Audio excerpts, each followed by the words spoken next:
दोस्तों, क्या आपने कभी सोचा है कि कुछ ट्रेडर्स सालों तक मेहनत करने के बाद भी वहीं के वहीं क्यों रह जाते हैं, जबकि कुछ लोग लगातार लॉसेस खाने के बाद अचानक ऐसे बदल जाते हैं कि मार्केट उन्हें हराना लगभग बंद कर देती है। सबसे हैरान करने वाली बात यह है कि मार्क डगलस का मानना था कि विनिंग ट्रेडर बनने से पहले लगभग हर ट्रेडर एक जैसी मानसिक यात्रा से गुजरता है। फर्क सिर्फ इतना होता है कि कुछ लोग बीच रास्ते में हार मान लेते हैं, जबकि कुछ लोग आखिरी स्टेज तक पहुंच जाते हैं। अगर आप बार बार वही गलतियां दोहरा रहे हैं, जल्दी प्रॉफिट लेकर निकल जाते हैं, लॉस को पकड़कर बैठे रहते हैं, हर हफ्ते नई स्ट्रैटेजी खोजते हैं, या आपको लगता है कि मार्केट आपके खिलाफ है, तो हो सकता है कि आप अभी इन्हीं स्टेजेस में से किसी एक में फंसे हों। लेकिन अच्छी खबर यह है कि हर स्टेज का एक रास्ता है, और जैसे जैसे आप आगे बढ़ते हैं, आपका ट्रेडिंग माइंडसेट पूरी तरह बदलने लगता है। इस वीडियो में आप जानेंगे कि विनिंग ट्रेडर्स किन 7 साइकोलॉजिकल स्टेजेस से गुजरते हैं, हर स्टेज में सबसे बड़ी गलती क्या होती है, लोग वहीं क्यों रुक जाते हैं, और सबसे महत्वपूर्ण बात, आप अपनी करंट स्टेज कैसे पहचान सकते हैं और अगली स्टेज तक कैसे पहुंच सकते हैं। हो सकता है इस वीडियो का सिर्फ एक आइडिया आपकी ट्रेडिंग जर्नी की दिशा हमेशा के लिए बदल दे। इसलिए इस वीडियो को आखिर तक जरूर देखिए, क्योंकि आखिरी में मैं आपको एक ऐसा प्रैक्टिकल एक्शन प्लान बताऊंगा जिसे आप आज रात से ही लागू कर सकते हैं और अपनी डिसिप्लिन को पहले से कहीं ज्यादा मजबूत बना सकते हैं। अगर आप ट्रेडिंग साइकोलॉजी, डिसिप्लिन, माइंडसेट और कंसिस्टेंट प्रॉफिटेबिलिटी से जुड़े ऐसे ही गहरे और प्रैक्टिकल वीडियोस चाहते हैं, तो अभी चैनल को सब्सक्राइब करें, वीडियो को लाइक करें और कमेंट में लिखें कि आपको लगता है आप अभी किस स्टेज पर हैं।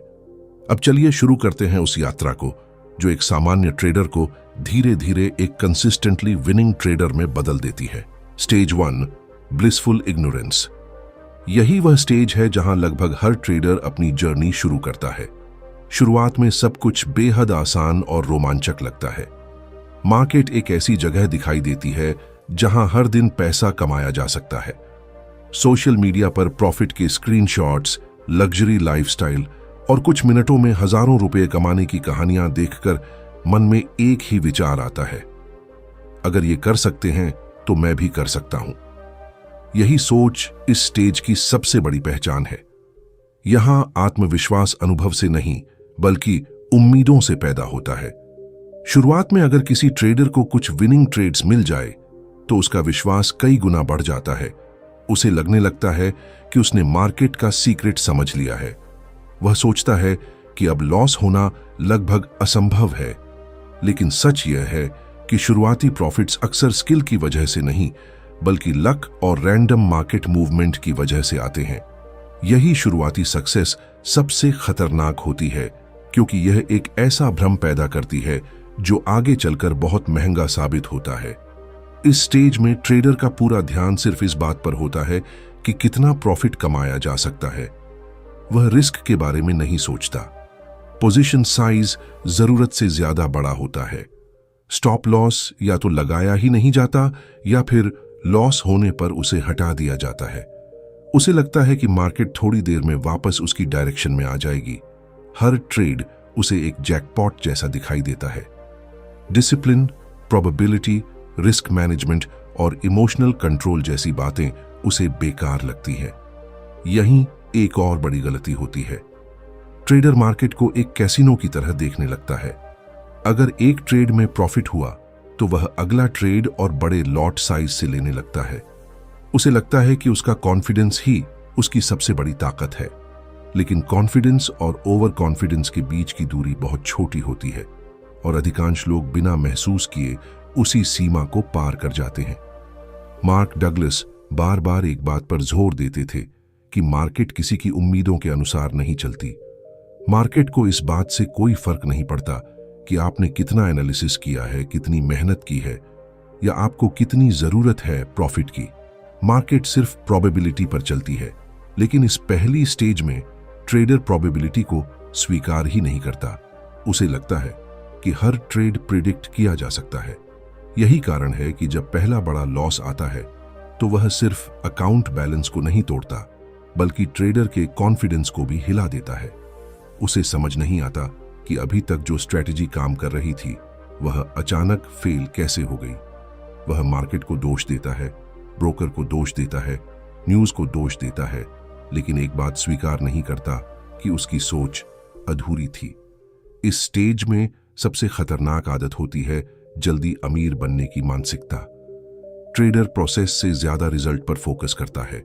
उसे लगता है कि अगर एक महीने में अकाउंट डबल नहीं हुआ तो शायद स्ट्रेटेजी खराब है, इसलिए वह बार बार जल्दबाजी में फैसले लेता है। हर कैंडल उसे एंट्री का सिग्नल लगती है और हर मूवमेंट उसे अपॉर्चुनिटी दिखाई देती है। लेकिन जितना ज्यादा वह ट्रेड करता है उतनी ही तेजी से उसकी गलतियां बढ़ने लगती हैं। सच्चाई यह है कि इस स्टेज में समस्या मार्केट नहीं होती। समस्या यह होती है कि ट्रेडर अभी तक मार्केट की वास्तविक प्रकृति को समझ ही नहीं पाया है। उसे लगता है कि ट्रेडिंग का मतलब सही डायरेक्शन प्रिडिक्ट करना है, जबकि वास्तव में प्रोफेशनल ट्रेडिंग का मतलब है अनसर्टेनिटी को स्वीकार करना और हर ट्रेड में कंट्रोल्ड रिस्क लेना। अगर आप अपनी शुरुआती ट्रेडिंग जर्नी को याद करें तो शायद आपको भी महसूस होगा कि आपने भी कभी ना कभी यही सोचा होगा कि सिर्फ एक अच्छी स्ट्रेटेजी मिल जाए फिर हमेशा प्रॉफिट ही प्रॉफिट होगा। लगभग हर सफल ट्रेडर इसी भ्रम से गुजरा है। फर्क सिर्फ इतना है कि उन्होंने समय के साथ इस भ्रम को छोड़ दिया, जबकि बहुत से लोग इसी स्टेज में सालों तक फंसे रह जाते हैं। लेकिन मार्केट का एक नियम है, वह किसी को हमेशा भ्रम में नहीं रहने देती। जल्द ही एक ऐसा समय आता है जब लगातार होने वाले लॉसेस, टूटता हुआ कॉन्फिडेंस और बढ़ती हुई फ्रस्ट्रेशन ट्रेडर को एक ऐसे मोड़ पर लाकर खड़ा कर देती है जहां उसे पहली बार एहसास होता है कि समस्या शायद स्ट्रेटेजी से कहीं बड़ी है।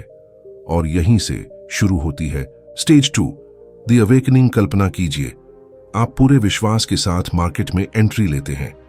एनालिसिस आपके हिसाब से बिल्कुल सही होता है, चार्ट भी वही कहानी बता रहा होता है जिसकी आपने उम्मीद की थी।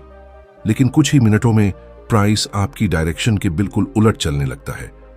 आप सोचते हैं थोड़ा वेट करता हूं, वापस आ जाएगा, लेकिन वह वापस नहीं आता।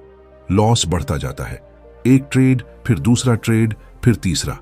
धीरे धीरे अकाउंट ही नहीं, आपका आत्मविश्वास भी टूटने लगता है। यही वह पल है जहां अधिकांश ट्रेडर्स की असली मानसिक यात्रा शुरू होती है। मार्क डगलस इसे अवेकनिंग कह सकते थे, क्योंकि पहली बार ट्रेडर को एहसास होने लगता है कि मार्केट उतनी आसान नहीं है जितनी उसने शुरुआत में समझी थी। यह स्टेज दर्द से भरी होती है। यहां ट्रेडर पहली बार महसूस करता है कि सिर्फ चार्ट्स देख लेना, इंडिकेटर्स लगा लेना या किसी का सिग्नल फॉलो कर लेना विनिंग ट्रेडर बनने के लिए काफी नहीं है।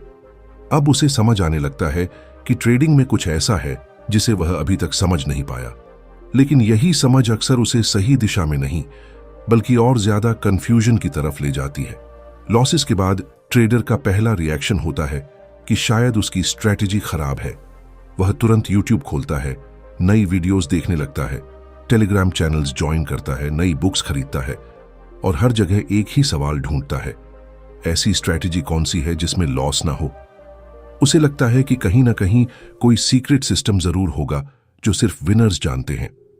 यही सोच उसे लगातार बाहर आंसर्स खोजने पर मजबूर करती है। धीरे धीरे उसका विश्वास अपने ऊपर कम और दूसरों पर ज्यादा होने लगता है।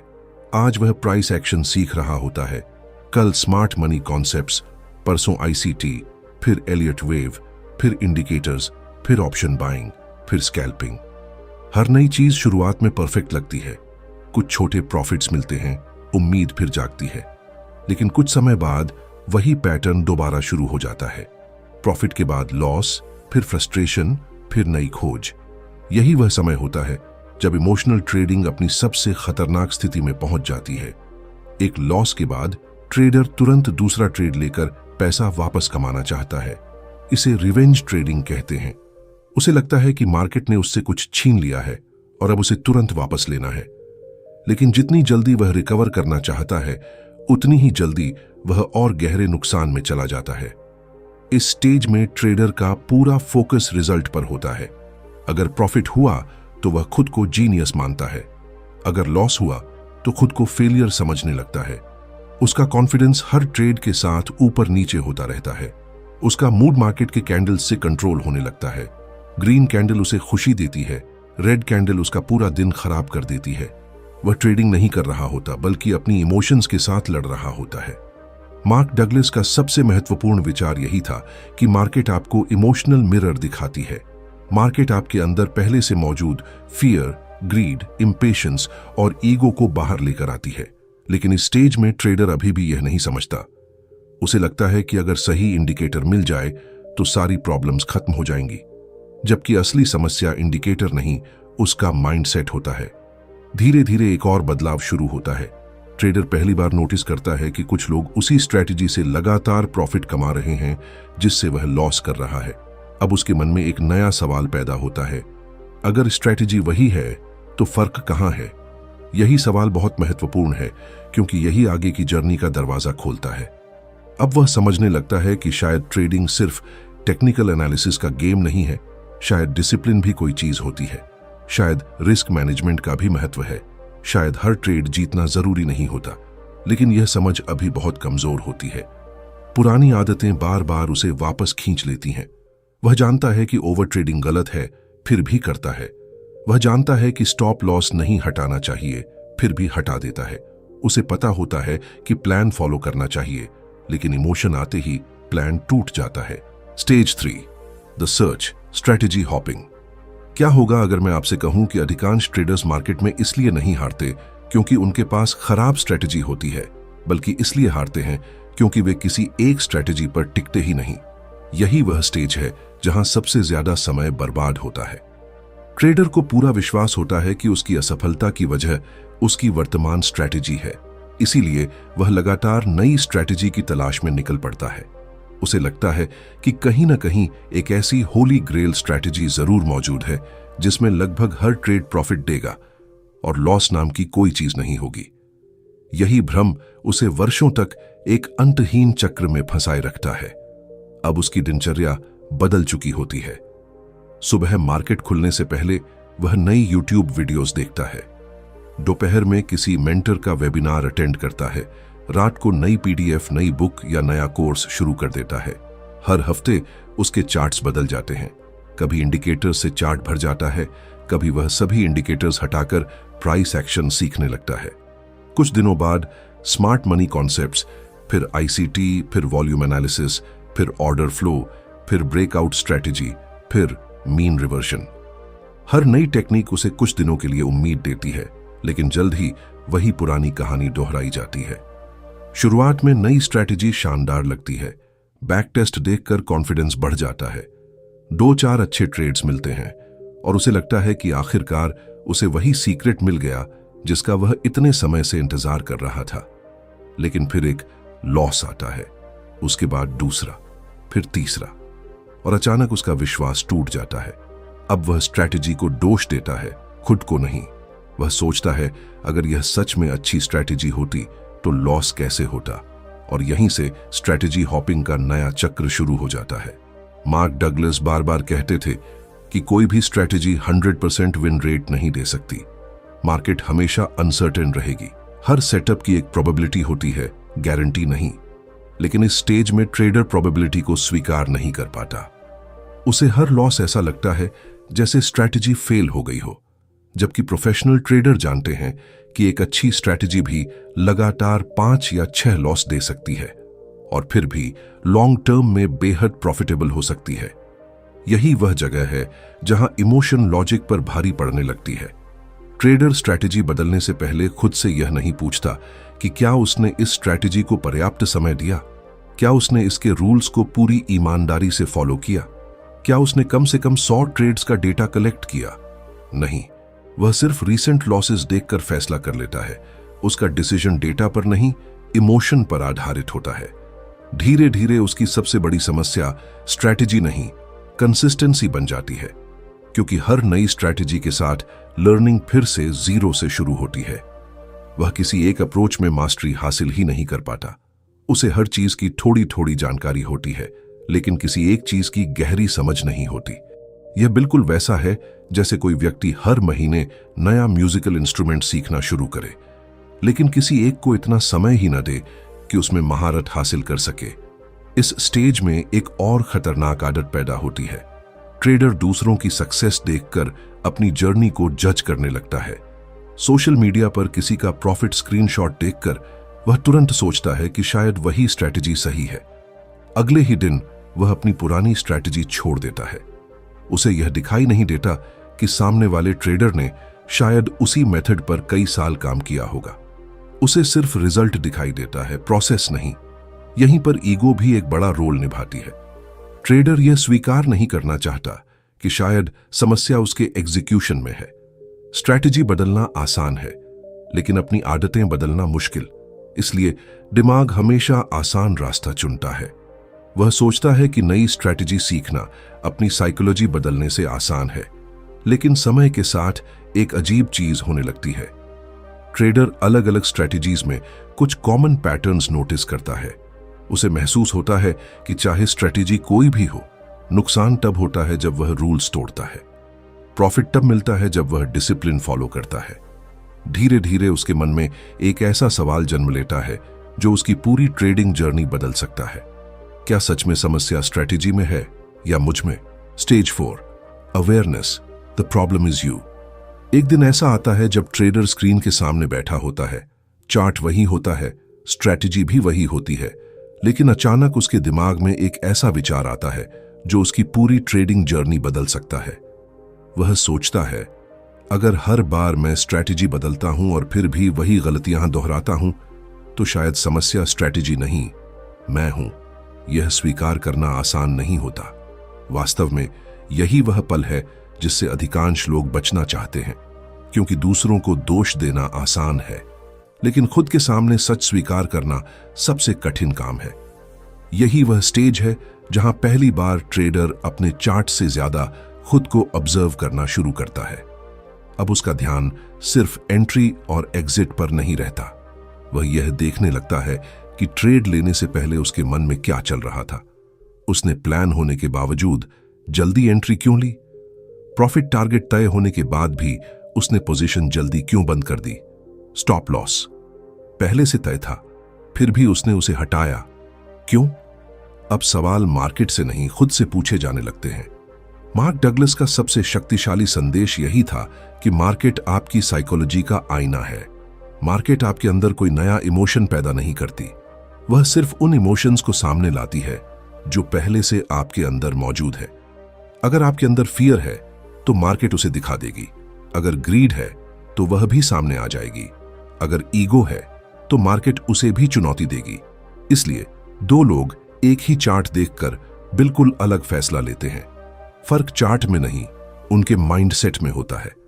अब ट्रेडर धीरे धीरे समझने लगता है कि उसका सबसे बड़ा दुश्मन कोई दूसरा ट्रेडर नहीं, कोई इंडिकेटर नहीं, कोई न्यूज नहीं और न ही मार्केट मेकर है। उसका सबसे बड़ा दुश्मन उसकी अपनी आदतें हैं। Over trading, revenge trading, FOMO, conformation बायस, जल्दी प्रॉफिट बुक करना, लॉस को उम्मीद में पकड़कर रखना। ये सब बाहरी समस्याएं नहीं, बल्कि अंदर की मानसिक प्रतिक्रियाएं हैं। यही वह स्टेज है जहां ट्रेडर पहली बार अपनी ट्रेडिंग हिस्ट्री को नए नजरिए से देखता है। उसे एहसास होता है कि उसके सबसे बड़े लॉस अक्सर गलत स्ट्रेटेजी की वजह से नहीं हुए थे। वे इसलिए हुए क्योंकि उसने अपने ही रूल्स तोड़ दिए थे। कई बार सही सेटअप का इंतजार नहीं किया, कई बार सिर्फ बोर्डम की वजह से ट्रेड ले लिया, कई बार लगातार प्रॉफिट के बाद ओवर कॉन्फिडेंस में पोजीशन साइज बढ़ा दी, और कई बार एक छोटे लॉस को ईगो की वजह से बहुत बड़े लॉस में बदल दिया। यह समझ धीरे धीरे उसके ईगो को तोड़ती है, लेकिन उसी के साथ उसे आजाद भी करती है, क्योंकि जब तक वह मार्केट को दोष देता था उसके पास बदलाव की कोई ताकत नहीं थी। लेकिन जिस दिन उसने स्वीकार किया कि बदलाव की शुरुआत खुद से होगी, उसी दिन उसके हाथ में कंट्रोल वापस आ गया। अब उसे समझ आने लगता है कि मार्केट को बदलना असंभव है, लेकिन अपने डिसीजंस को बदलना पूरी तरह संभव है। इस स्टेज में ट्रेडर अक्सर जर्नल लिखना शुरू करता है। पहले वह सिर्फ प्रॉफिट और लॉस नोट करता था, अब वह अपनी इमोशंस भी लिखता है। ट्रेड लेने से पहले कैसा महसूस हुआ? ट्रेड के दौरान डर कब आया? रूल्स क्यों टूटे? किस सिचुएशन में डिसिप्लिन सबसे ज्यादा कमजोर पड़ता है? धीरे धीरे उसे अपने बिहेवियर के पैटर्न्स दिखाई देने लगते हैं। उसे पता चलता है कि उसकी सबसे बड़ी गलतियां रैंडम नहीं हैं, वे बार बार एक ही परिस्थिति में दोहराई जाती हैं। मार्क डगलस कहते थे कि कंसिस्टेंसी किसी नई स्ट्रैटेजी से नहीं आती, बल्कि कंसिस्टेंट थिंकिंग से आती है। अगर आपकी सोच हर ट्रेड में बदलती रहेगी तो आपका रिजल्ट भी बदलता रहेगा। प्रोफेशनल ट्रेडर मार्केट को कंट्रोल करने की कोशिश नहीं करते, वे सिर्फ अपने एक्शंस को कंट्रोल करते हैं। यही फर्क एमेचर और प्रोफेशनल के बीच सबसे बड़ा अंतर बन जाता है। लेकिन अवेयरनेस अपने आप सक्सेस नहीं देती। सिर्फ यह जान लेना कि समस्या आप हैं काफी नहीं है। अब उस समस्या को बदलने के लिए एक सिस्टम बनाना होगा। सिर्फ मोटिवेशन से डिसिप्लिन नहीं आता, सिर्फ नॉलेज से हैबिट्स नहीं बदलती। इसके लिए रूल्स चाहिए, स्ट्रक्चर चाहिए और ऐसा प्रोसेस चाहिए जिसे इमोशन भी आसानी से न तोड़ सके। Stage 5 the rule builder. यहीं से एक ट्रेडर की सोच आम लोगों से अलग होने लगती है। अब उसका सबसे बड़ा लक्ष्य ज्यादा प्रॉफिट कमाना नहीं होता, बल्कि ऐसे रूल्स बनाना होता है जिन्हें वह हर परिस्थिति में फॉलो कर सके। पहले वह मार्केट को हराने की कोशिश करता था, लेकिन अब वह अपनी आदतों पर जीत हासिल करना चाहता है। यही वह बदलाव है जो एमेचर ट्रेडर और प्रोफेशनल ट्रेडर के बीच सबसे बड़ी दूरी बनाता है। इस स्टेज में ट्रेडर को एक बहुत गहरी बात समझ आने लगती है। डिसिप्लिन कोई भावना नहीं है, डिसिप्लिन एक सिस्टम है। अगर आपका पूरा ट्रेडिंग डे सिर्फ मूड, कॉन्फिडेंस या इमोशन के भरोसे चल रहा है तो देर सबेर आप अपने ही रूल्स तोड़ देंगे। इसलिए अब वह मोटिवेशन पर नहीं बल्कि प्रोसेस पर भरोसा करना शुरू करता है। अब हर ट्रेड लेने से पहले उसके पास एक स्पष्ट चेकलिस्ट होती है। क्या सेटअप मेरे प्लान के अनुसार है? क्या रिस्क रिवॉर्ड रेशियो सही है? क्या स्टॉप लॉस पहले से तय है? क्या पोजीशन साइज मेरे रिस्क मैनेजमेंट रूल्स के अंदर है? अगर इन सवालों में से एक का भी जवाब नहीं होता है तो वह ट्रेड नहीं लेता। पहले वह अपॉर्चुनिटी देखकर एक्साइटेड हो जाता था, अब वह सिर्फ क्वालिफाइड अपॉर्चुनिटी का इंतजार करता है। यही वह स्टेज है जहां नो ट्रेड भी एक अच्छा डिसीजन बन जाता है। पहले उसे लगता था कि हर दिन पैसा कमाना जरूरी है, अब उसे समझ आता है कि कैपिटल बचाना भी प्रॉफिट कमाने जितना ही महत्वपूर्ण है। कई बार पूरे दिन कोई ट्रेड नहीं लेना एक खराब ट्रेड लेने से कहीं बेहतर होता है। यह सोच आसान नहीं होती, लेकिन यही प्रोफेशनल माइंडसेट की शुरुआत है। मार्क डगलस हमेशा कहते थे कि मार्केट में कोई सर्टेनिटी नहीं होती, इसलिए रूल्स का उद्देश्य फ्यूचर प्रिडिक्ट करना नहीं बल्कि अनसर्टेनिटी को मैनेज करना होता है। अब ट्रेडर यह स्वीकार कर चुका होता है कि लॉसेस हमेशा रहेंगे, लेकिन अब लॉस उसे इमोशनली नहीं तोड़ता, क्योंकि वह पहले से जानता है कि हर इंडिविजुअल ट्रेड सिर्फ एक प्रोबेबिलिटी है, फाइनल रिजल्ट नहीं। इस स्टेज में रिस्क मैनेजमेंट उसकी सबसे बड़ी प्रायोरिटी बन जाती है। अब वह कभी भी एक ट्रेड में अपने अकाउंट का बड़ा हिस्सा रिस्क पर नहीं लगाता। उसे समझ आ चुका है कि एक बड़ा प्रॉफिट आपको सफल ट्रेडर नहीं बनाता, लेकिन एक बड़ा लॉस आपकी कई महीनों की मेहनत खत्म कर सकता है। इसलिए उसका पहला नियम होता है, पहले कैपिटल बचाओ फिर प्रॉफिट कमाओ। धीरे धीरे उसके रूल्स सिर्फ ट्रेडिंग तक सीमित नहीं रहते, वह अपनी डेली रूटीन के लिए भी रूल्स बनाता है। मार्केट ओपन होने से पहले चार्ट एनालिसिस करना, न्यूज चेक करना, ट्रेडिंग सेशन के दौरान सोशल मीडिया से दूर रहना, लगातार 3 लॉस होने पर ट्रेडिंग बंद कर देना, टारगेट पूरा होने के बाद स्क्रीन छोड़ देना, जर्नल हर दिन अपडेट करना। ये छोटी छोटी आदतें मिलकर एक मजबूत मानसिक ढांचा तैयार करती हैं, लेकिन यहीं सबसे बड़ी परीक्षा भी शुरू होती है। रूल्स बनाना आसान है, उन्हें इमोशन के समय फॉलो करना कठिन है। कई बार मार्केट इतनी तेज चलती है कि फोमो फिर से सिर उठाने लगता है। कई बार लगातार विनिंग ट्रेड्स के बाद ओवर कॉन्फिडेंस वापस आने की कोशिश करता है। कई बार लगातार लॉसेस के बाद रूल्स तोड़ने का मन करता है। लेकिन अब फर्क यह होता है कि ट्रेडर इन इमोशंस को पहचान लेता है। वह तुरंत एक्शन नहीं लेता, पहले ऑब्जर्व करता है फिर डिसीजन लेता है। अब उसका फोकस डेली प्रॉफिट से हटकर प्रोसेस स्कोर पर आ जाता है। दिन के अंत में वह खुद से पूछता है, क्या मैंने अपने रूल्स फॉलो किए? अगर जवाब हाँ है तो वह दिन सफल मानता है, चाहे प्रॉफिट हुआ हो या लॉस। और अगर रूल्स टूट गए तो वह प्रॉफिट होने पर भी खुद को सफल नहीं मानता। यही सोच धीरे धीरे उसकी आइडेंटिटी बदल देती है। अब वह प्रॉफिट चेसर नहीं, प्रोसेस फॉलोअर बन चुका होता है। मार्क डगलस का एक मूल सिद्धांत यही था कि कंसिस्टेंसी पहले माइंडसेट में आती है, उसके बाद अकाउंट में दिखाई देती है। जब आपके डिसीजंस बार बार एक जैसे होने लगते हैं, तभी आपके रिजल्ट्स भी धीरे धीरे स्टेबल होने लगते हैं। यही कारण है कि इस स्टेज में ट्रेडर का कॉन्फिडेंस प्रॉफिट से नहीं, अपने प्रोसेस से बनना शुरू हो जाता है।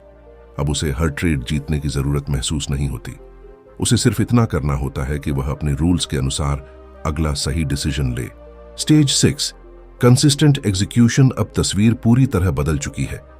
वही मार्केट है, वही कैंडल्स हैं, वही वॉलेटिलिटी है, लेकिन ट्रेडर पहले जैसा नहीं रहा। पहले हर कैंडल उसके इमोशन को कंट्रोल करती थी, अब उसके रूल्स उसके डिसीजंस को कंट्रोल करते हैं। यही वह स्टेज है जहां अधिकांश लोग बाहर से कोई बड़ा बदलाव नहीं देखते, लेकिन अंदर एक गहरी मानसिक क्रांति हो चुकी होती है। यही वह स्तर है जहां ट्रेडिंग पहली बार तनाव नहीं, बल्कि एक व्यवस्थित प्रोसेस बन जाती है। इस स्टेज में ट्रेडर को अब हर दिन ट्रेड लेने की जरूरत महसूस नहीं होती। उसे पता है कि मार्केट रोज अपॉर्चुनिटी देती है, लेकिन हाई क्वालिटी अपॉर्चुनिटी रोज नहीं देती। इसलिए वह घंटों तक सिर्फ इंतजार कर सकता है। पहले उसे लगता था कि स्क्रीन के सामने बैठे रहने का मतलब ट्रेडिंग करना है। अब वह समझ चुका है कि कई बार सबसे अच्छा ट्रेड वही होता है जो लिया ही नहीं गया। सबसे बड़ा बदलाव उसके एग्जीक्यूशन में दिखाई देता है। जैसे ही उसका सेटअप बनता है, वह बिना हिचकिचाहट एंट्री लेता है। एंट्री लेने के बाद स्टॉप लॉस बदलने की कोशिश नहीं करता। प्रॉफिट थोड़ा बढ़ते ही घबराकर एग्जिट नहीं करता। अगर स्टॉप लॉस हिट होता है तो वह उसे व्यक्तिगत हार नहीं मानता। अगर टारगेट अचीव होता है तो वह ओवर कॉन्फिडेंस में अगला ट्रेड नहीं लेता। हर डिसीजन पहले से तय रूल्स के अनुसार होता है, न कि उस समय की भावना के अनुसार। मार्क डगलस का एक सबसे महत्वपूर्ण सिद्धांत था कि कंसिस्टेंट ट्रेडर हर ट्रेड को एक स्वतंत्र घटना की तरह देखता है। वह पिछले ट्रेड की जीत या हार को अगले ट्रेड पर असर नहीं डालने देता। अगर अभी प्रॉफिट हुआ है तो अगला ट्रेड भी उतनी ही सावधानी से लेगा। अगर अभी लॉस हुआ है तो भी वही रूल्स लागू होंगे। उसके लिए हर ट्रेड सिर्फ एक नई प्रोबेबिलिटी है, कोई बदला लेने या अपनी योग्यता साबित करने का मौका नहीं। यही कारण है कि अब फियर और ग्रीड धीरे धीरे अपना प्रभाव खोने लगते हैं। डर पूरी तरह खत्म नहीं होता, लालच भी पूरी तरह गायब नहीं होता, लेकिन अब वे डिसीजन नहीं लेते। ट्रेडर उन्हें महसूस करता है, पहचानता है और फिर भी अपने प्लान के अनुसार आगे बढ़ता है। यही असली डिसिप्लिन है। डिसिप्लिन का मतलब इमोशन का न होना नहीं है। डिसिप्लिन का मतलब है इमोशन होने के बावजूद सही एक्शन लेना।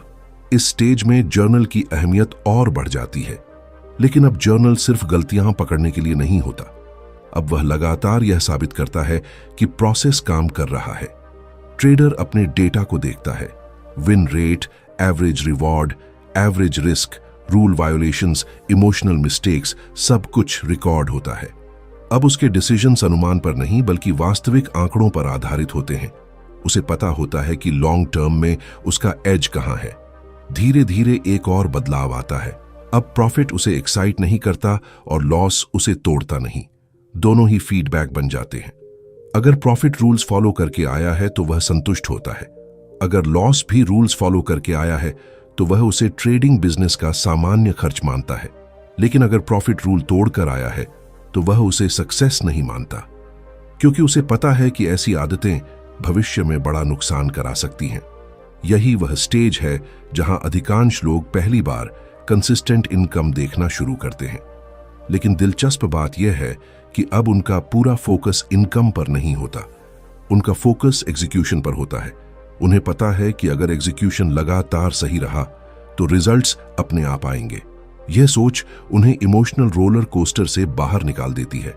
अब ट्रेडिंग उनके लिए एक्साइटमेंट का गेम नहीं रह जाती, यह एक प्रोफेशनल रूटीन बन जाती है। जैसे एक पायलट हर फ्लाइट से पहले चेकलिस्ट फॉलो करता है, वैसे ही ट्रेडर हर ट्रेडिंग सेशन में वही प्रोसेस दोहराता है।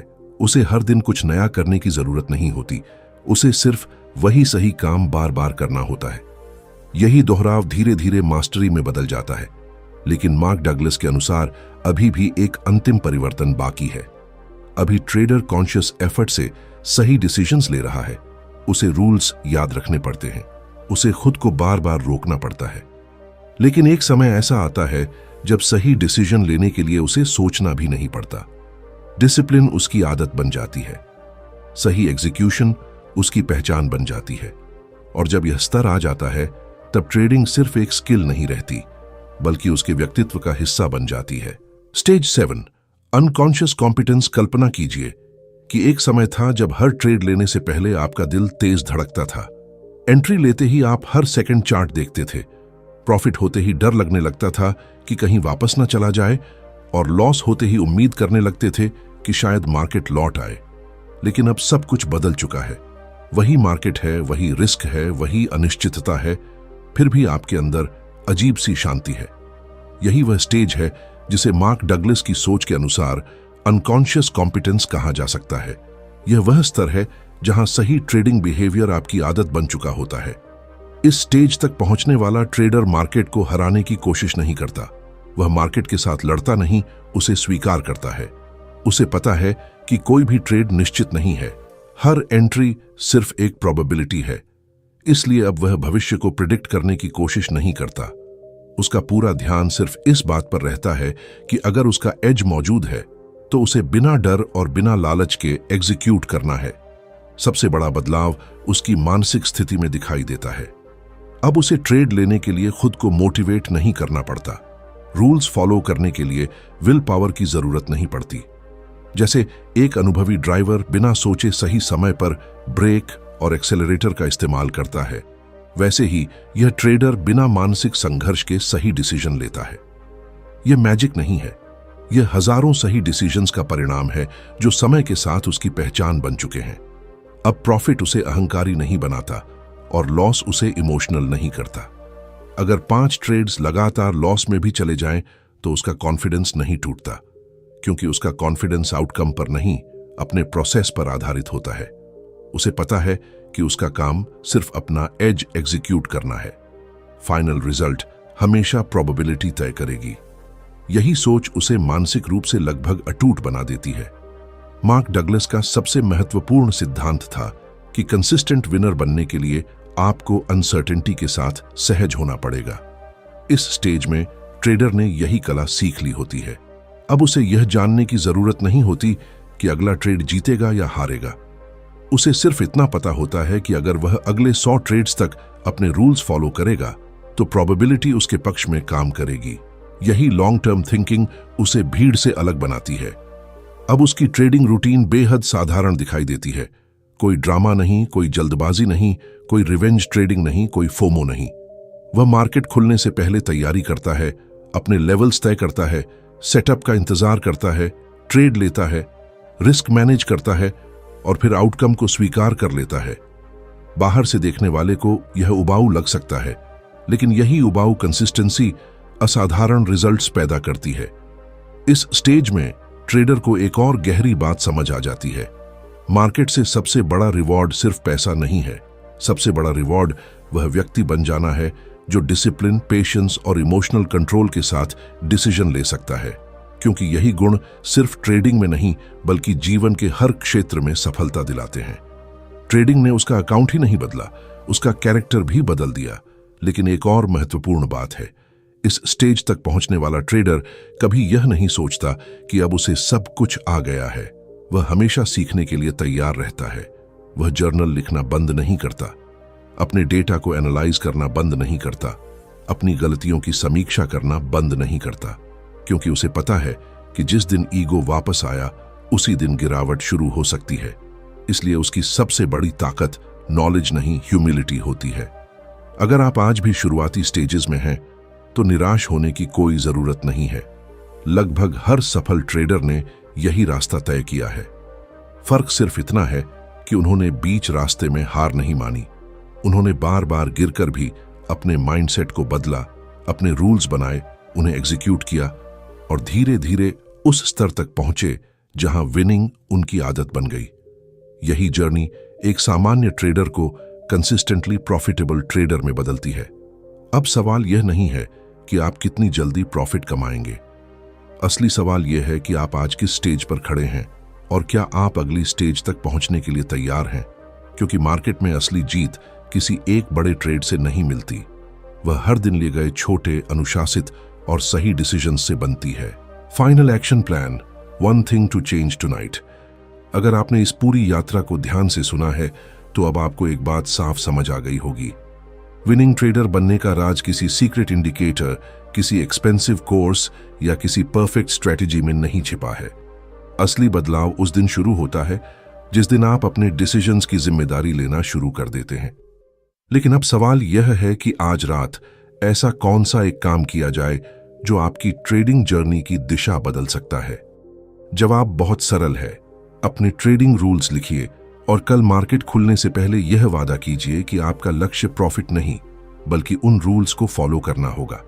आज रात सिर्फ 10 मिनट निकालिए, एक नोटबुक या डिजिटल डॉक्यूमेंट खोलिए और 5 ऐसे रूल्स लिखिए जिन्हें आप हर हाल में फॉलो करेंगे। उदाहरण के लिए, बिना सेटअप के कोई ट्रेड नहीं, हर ट्रेड में पहले से तय स्टॉप लॉस, एक ट्रेड में तय रिस्क से ज्यादा लॉस नहीं, लगातार 3 लॉस के बाद ट्रेडिंग बंद और मार्केट बंद होने के बाद जर्नल जरूर अपडेट करना। रूल्स जितने सरल होंगे उन्हें फॉलो करना उतना आसान होगा। इसके बाद एक और महत्वपूर्ण बदलाव कीजिए। कल जब मार्केट खुले तो खुद से यह मत पूछिए आज कितना प्रॉफिट कमाऊंगा, बल्कि खुद से पूछिए क्या मैं आज अपने सभी रूल्स फॉलो कर पाऊंगा।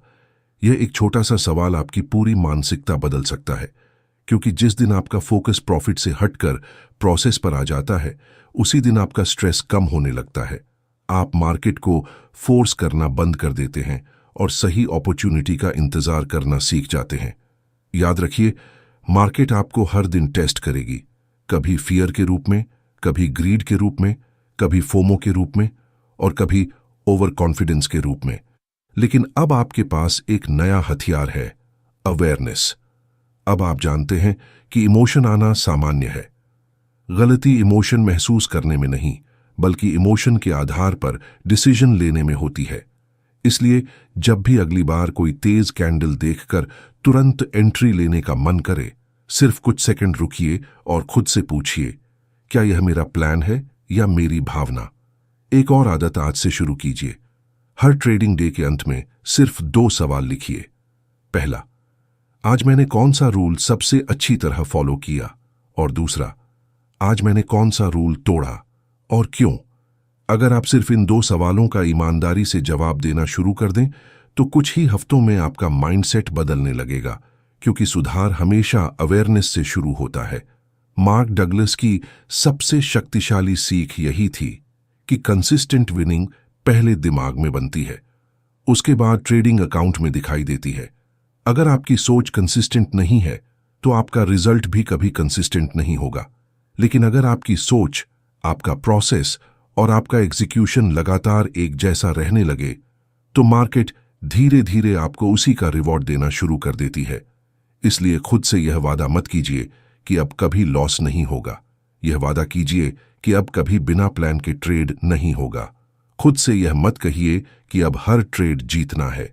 खुद से यह कहिए कि हर ट्रेड में सही डिसीजन लेना है। यही वह छोटा सा बदलाव है जो समय के साथ असाधारण रिजल्ट्स पैदा करता है। अगर इस वीडियो ने आपको अपनी ट्रेडिंग जर्नी को एक नए नजरिए से देखने में मदद की है तो इसे सिर्फ देखकर आगे मत बढ़ जाइए। कमेंट में लिखिए कि आप अभी इन 7 स्टेजेस में से किस स्टेज पर हैं। आपका जवाब शायद किसी दूसरे ट्रेडर को भी अपनी स्थिति समझने में मदद करे। अगर आपको ऐसी ही गहरी ट्रेडिंग साइकोलॉजी, डिसिप्लिन और माइंडसेट से जुड़ी वीडियोस पसंद हैं तो वीडियो को लाइक करें, चैनल को सब्सक्राइब करें और बेल आइकॉन जरूर दबाइए ताकि आने वाली कोई भी महत्वपूर्ण वीडियो आपसे मिस ना हो। याद रखिए, मार्केट में जीतने वाले लोग सबसे ज्यादा बुद्धिमान नहीं होते। वे वही लोग होते हैं जो सबसे ज्यादा अनुशासित होते हैं। स्ट्रैटेजी आपको एंट्री दे सकती है, लेकिन डिसिप्लिन ही आपको लंबे समय तक मार्केट में जिंदा रखता है।